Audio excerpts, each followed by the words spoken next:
Ces trois fonctions sont représentées par une droite. C'est important de les reconnaître.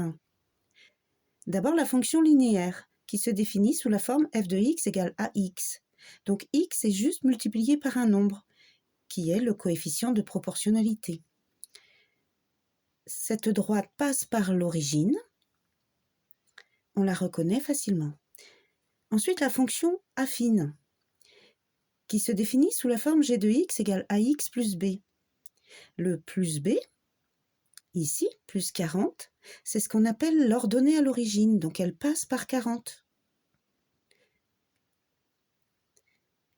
D'ailleurs, il existe une fonction linéaire qui correspond à toute fonction affine, qui va être parallèle et qui passe par l'origine. Si on enlève le plus b, on retrouve cette fonction linéaire.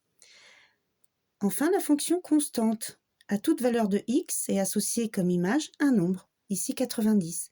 Donc cette droite est parallèle à l'axe des abscisses. Pour les représenter, j'ai pris deux nombres. Ici, donc la fonction linéaire f de x, j'ai pris 5 et 10. Donc l'image de 5 égale 8 fois 5, 40. Ici, j'ai un premier point.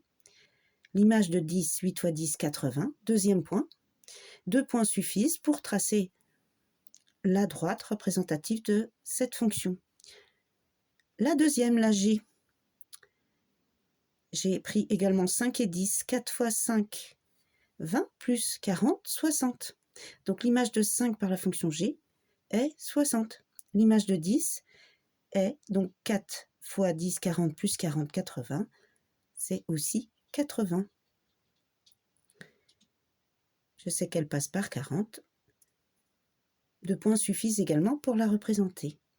Et la fonction constante, toutes les valeurs ont la même image qui est un nombre.